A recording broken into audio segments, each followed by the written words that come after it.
Formula लिहिला होता तो काढला इथं. आता कॅश चा बॅलन्स बघूया आपण. कुठं आहे कॅश बॅलन्स? कुठं लिहिलंय? डेबिट साइडला. किती आहे? 2,04,600. डेबिट बाजूला लिहिलं 2,04,600. लक्षात आलं? हा.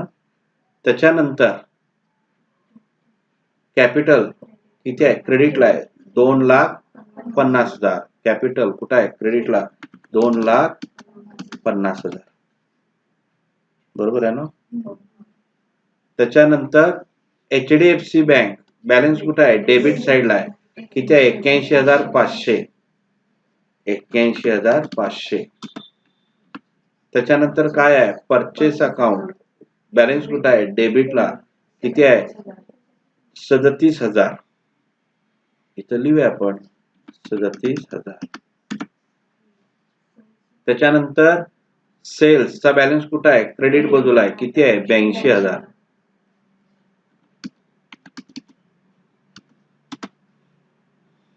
त्याच्यानंतर कमिशनचा बॅलन्स कुठं आहे? क्रेडिट बाजूला आहे.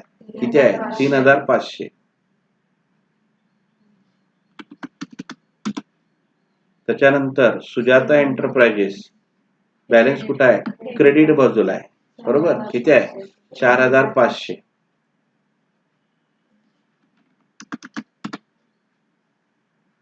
त्याच्यानंतर प्रिंटिंग अँड स्टेशनरी बॅलन्स कुठं आहे? डेबिट बाजूला आहे. किती आहे? 2,900. त्याच्यानंतर आहे परचेस रिटर्न बॅलन्स कुठं आहे? क्रेडिट बाजूला 500.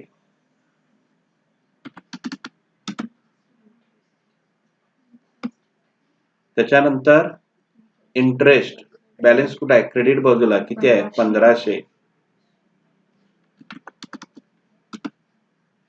त्याच्यानंतर आहे प्लांट अँड मशिनरी डेबिट बाजूला. किती आहे? 15,000. आणि टेलिफोन बिल डेबिट बाजूला आहे 1,000.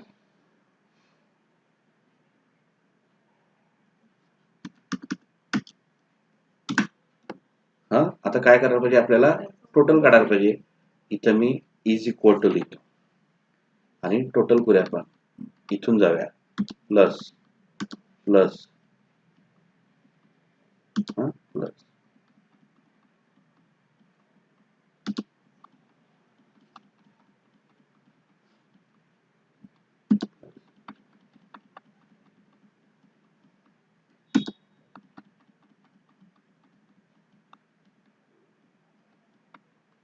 इथपर्यंत घेतला.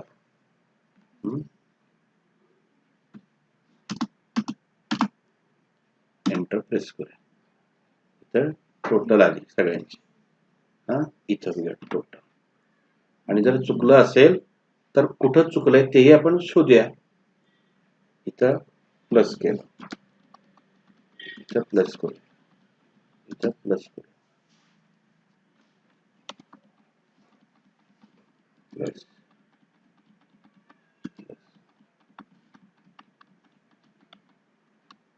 प्लस. आवडते झालं ना?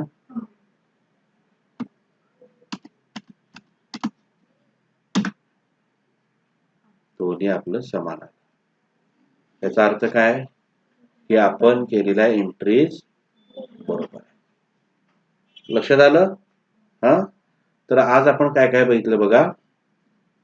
असाइनमेंट मध्ये बिझनेस मध्ये कोणकोणते ट्रान्झॅक्शन झाले ते बघितले आणि त्या ट्रान्झॅक्शनच्या आधारावरती आपण काय बघितलं, त्याच्यात जर्नल एंट्री कशा होतील आणि जर्नल एंट्रीवरून आपण काय केलं, लेजर पोस्टिंग कसं होईल ते बघितलं आणि लेजर पोस्टिंग नंतर आपण काय बघितलं, त्याचा ट्रायल बॅलन्स चेक केला. आणि मग एकदा ट्रायल बॅलन्स आपण घेतल्यानंतर आपण trading account, profit loss account आणि बॅलन्स शीट पण तयार करू शकतोय.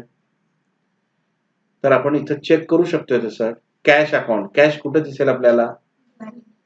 बॅलन्स शीटला दिसेल. इथं तुम्ही टाकू शकता. इथं लिहिलं समजा आपण कॅश अकाउंट. किती आहे बघा कॅश अकाउंट? 2,04,600. 2,04,600. त्याच्यानंतर काय आहे बघा, कॅपिटल. कॅपिटल कुठं दिसेल? बॅलन्स शीटला. इथं दिसेल कॅपिटल 2,50,000. त्याच्यानंतर आपल्याला HDFC बँक. HDFC बँक कुठं दिसते आपल्याला? बॅलन्स शीटला दिसणार. इथं आपण समजा लिहिलं HDFC बँक. किती आहे? HDFC bank 81,500. 81,500. त्याच्यानंतर काय आहे बघा, परचेस अकाउंट किती आहे? 37,000. ट्रेडिंग अकाउंटच्या डेबिट बाजूला येणार ना, आपण लिहिणार काय? टू परचेस असं लिहू शकतो. टू परचेस किती आहे? इथं लिहिलं समजा 37,000. 37,000. त्याच्यानंतर सेल्स अकाउंट किती आहे? 82,000. ट्रेडिंग अकाउंटच्याच क्रेडिट साइडला. बाय सेल्स किती आहे?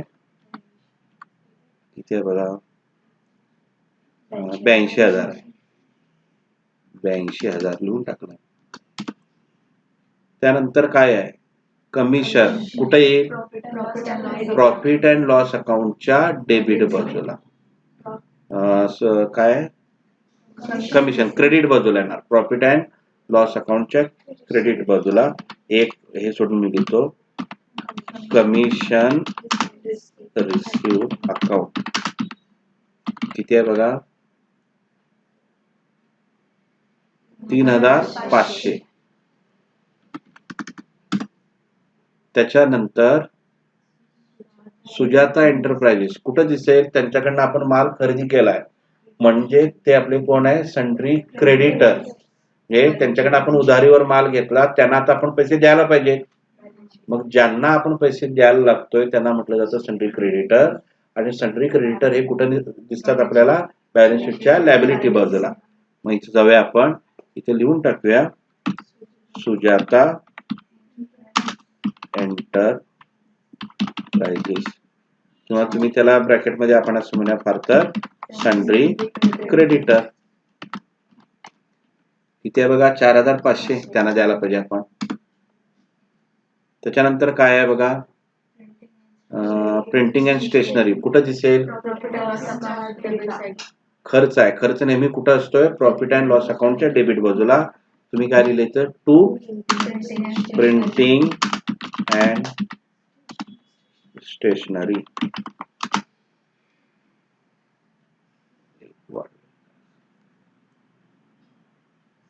2,900. कुठे गेलं? परचेस रिटर्न कुठं लिहिणार? ट्रेडिंग अकाउंटच्या यातून आपण लेस करणार. आपण लिहूया लेस परचेस रिटर्न. म्हणून तिथे एक कॉलम आपण मुद्दाम ऍड करून ठेवला 500. म्हणजे इकडं काय करणार आपण? या 37,500 मधून 500 वजा करणार. का? एकूण 37,000 रुपयाची खरेदी केली होते, परंतु 500 रुपयाचा माल आपण परत दिलाय. म्हणजे आपण एकूण खरेदी किती केलं? 36,500. त्याच्यानंतर इंटरेस्ट आपल्याला मिळाला. इंटरेस्ट क्रेडिट बॅलन्स आहे म्हणजे आपल्याला मिळाला. कुठं लिहिणार? इकडं क्रेडिट बाजूला येणार. इथं आपण लिहूया इंटरेस्ट रिसिव्ड बाय. लिहायला पाहिजे ऍक्च्युअली त्याच्या इथं बाय इंटरेस्ट रिसिव्ड असं म्हणायला पाहिजे. 1,500. त्याच्यानंतर आहे काय बघा, प्लांट अँड मशिनरी 1,500. असेट आहे आपलं कुठं दिसेल? बॅलन्स शीटच्या असेट बाजूला. इथं लिहिलं प्लांट अँड मशिनरी किती? 15,000. आणि त्यानंतर काय बघा, टेलिफोन बिल कुठं दिसेल? प्रॉफिट अँड लॉस अकाउंटच्या डेबिट बाजूला, कारण खर्च आहे. इथं काय लिहिणार? टू टेलिफोन बिल अकाउंट किती? 1,000. झाले सगळे बरोबर. आता एक काम करूया. पहिला काय करणार? Trading account. ट्रेडिंग अकाउंटचा वापर आपण कशासाठी करतो?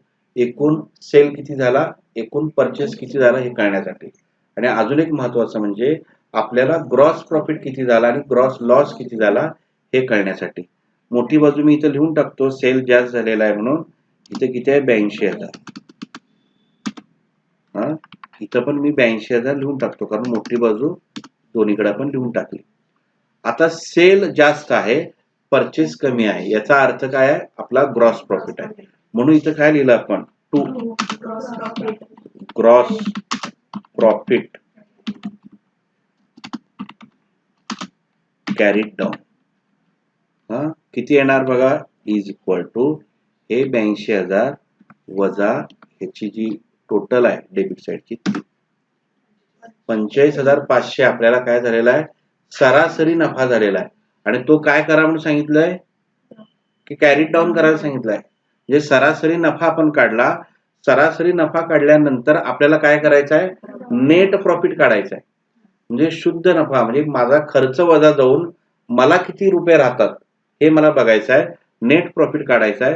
पहिल्यांदा आपण इथं लिहूया by gross profit brought down. किती? 45,500. आता काय करायला पाहिजे? इकडच्या बाजूला सगळा इन्कम आहे, इकडे सगळं काय आहे? एक्सपेन्सेस आहे. मग इन्कमची टोटल करूया आपण. प्लस प्लस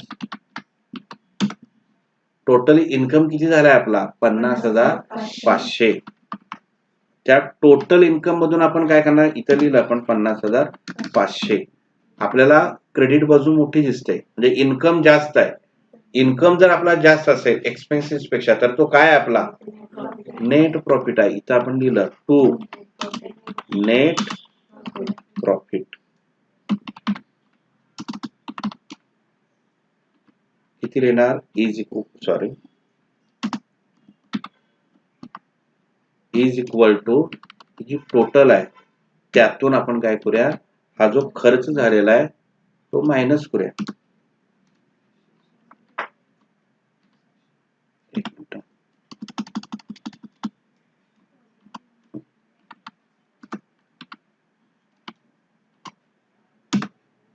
$46,600 हा काय झाला आपल्याला?